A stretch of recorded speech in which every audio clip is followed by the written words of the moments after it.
Ignore the cornflakes. Bon dia, I am Tillie from the loose system. We are a DID system of about 50 as of right now, and I want to share with you guys some signs or some clues that helped us figure out that we were a system or a multiple. If you don't know what a system is, DID or OSDD stands for Dissociative Identity Disorder, or otherwise specified dissociative disorder. 9 to 10 is about the age that children's separate personality traits or states, whatever you want to call them, fuse together and create their one identity.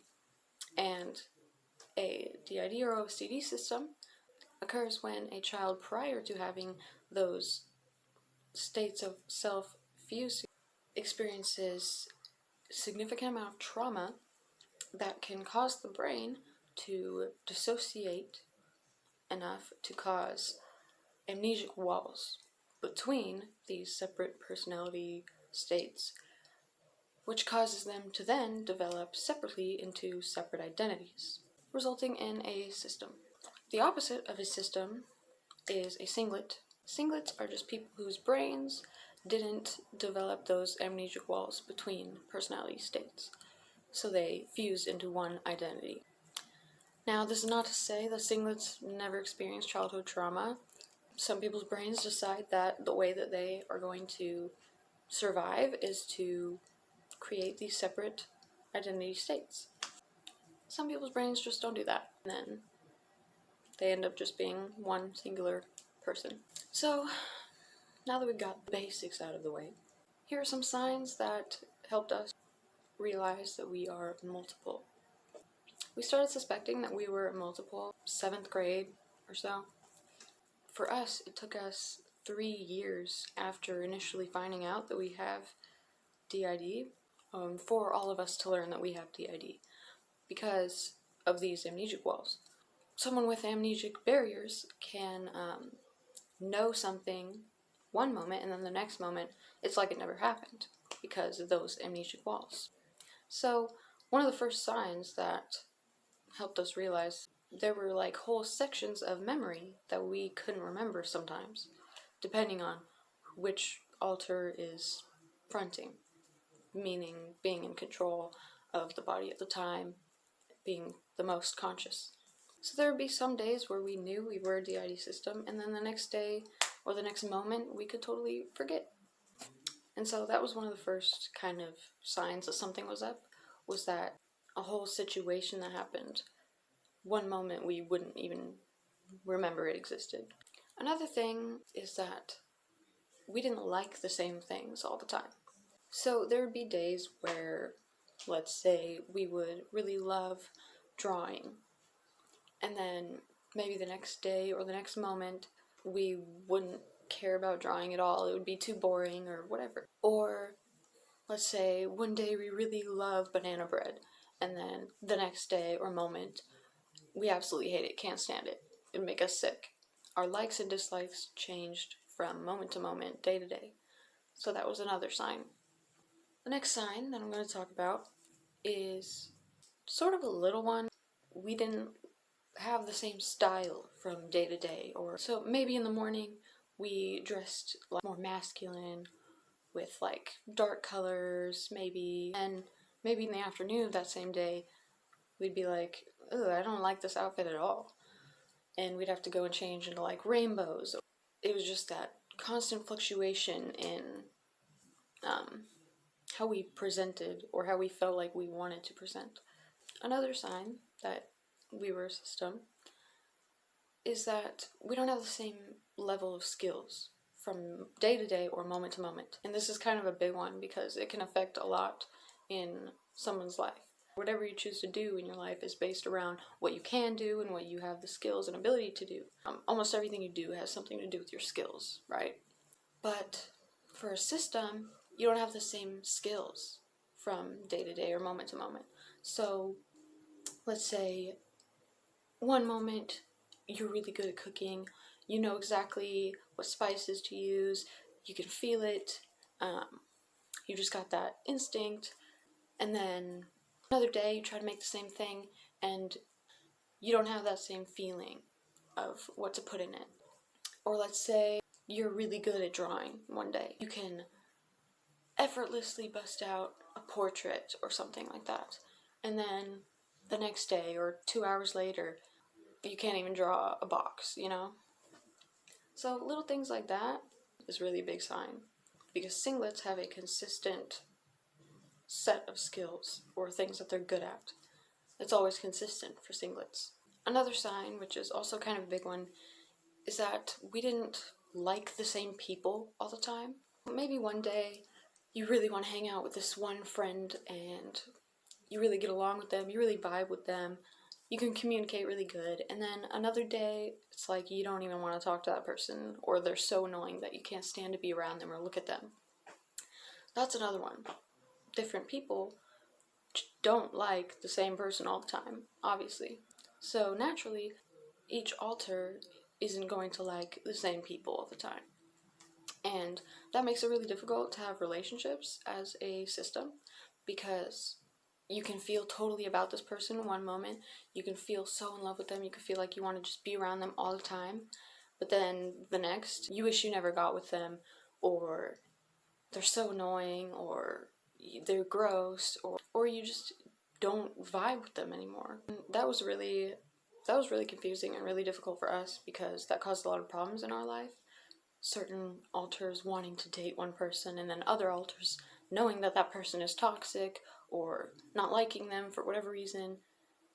It just causes a lot of unnecessary confusion and sadness. So, because you feel like, you know, why can't I love this person right? What's wrong with me, you know?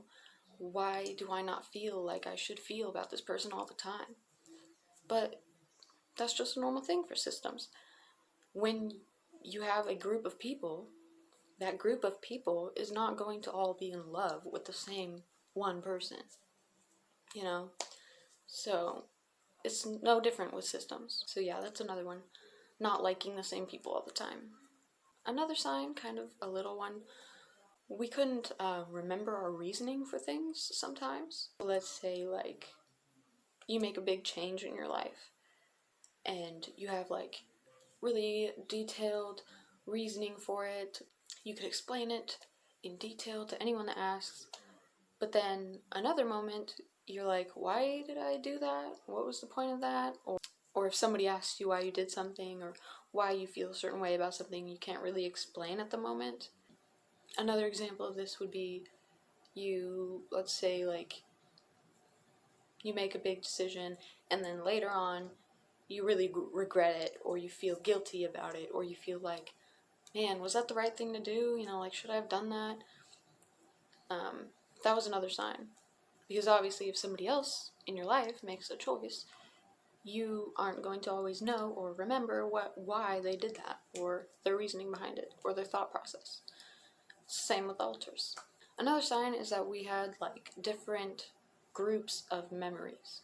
For example, let's say one day you can remember summer from 2 years ago, and you can remember hanging out with a certain person, and you're thinking a lot about, like, a certain point in your life, and then another time can't really remember those specific things, but you can remember, like, another group of memories. Maybe you can remember 4 years ago and your high school experience or something like that, and this time. I hope that makes sense.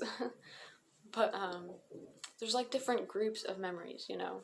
So yeah, I think that is most of the things that I can think of right now. I hope this video helped anybody out there.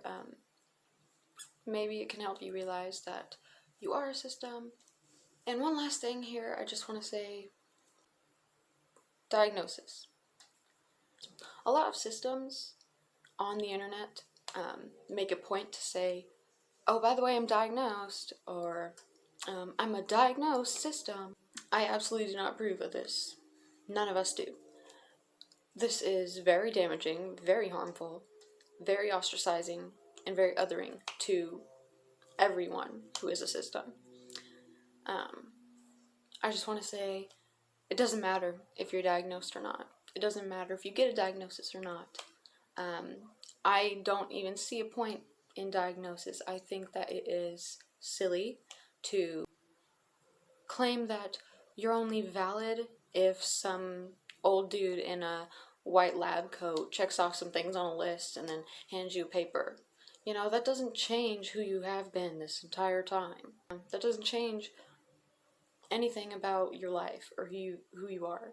I think pushing diagnosis or supporting diagnosis is very harmful, especially because the medical industry is not there to help us. It's not there to better our lives. The doctors and psychiatrists and all that, they're not there to actually figure out what's wrong with you. So there are millions and millions of people out there who have been misdiagnosed with either with DID or misdiagnosed with something else instead of DID or OSD. Just because the doctors don't care what's really going on with you. They just care about getting money, no matter what they say. So pushing diagnosis is very harmful, especially because a lot of people cannot afford diagnosis. And even if they can, maybe they just don't see a point in it like I do. I don't see a point in diagnosis unless you need like medication or you need to get on disability or something like that. Then, you know, obviously you would need to have a diagnosis in order to get medicine for that specific thing or for problems caused by that thing. Personally, I will never, ever suggest getting diagnosed. I think it's a waste of time. And I will not address whether or not I am diagnosed because that doesn't matter. Diagnosis does not determine your validity as a system or otherwise. You know more about yourself than anyone else is ever going to, so I believe that we all have the cognitive ability to decide whether or not we are this one neurodiversity or whatever. If you suspect that you might be a system, I would suggest doing research online yourself. I would suggest just watching videos like this one, maybe learning all about DID and OSD as you possibly can yourself, and then deciding over however much time you need whether or not you are a system. Diagnosis is not important, and if you think you might be a system, go ahead and call yourself a system. Do your own research and figure it out for yourself. Don't rely on people who don't care about you to tell you who you are. Because you have the ability to know who you are already on your own, without wasting thousands of dollars, thousands of hours of your life that you're never going to get back. So yeah, I hope this video can help somebody out there maybe realize that they are a part of a system or whatnot. So thanks for watching if you stuck around, and how do I even do an outro? TED Talks with Tillie. Tillie signing off.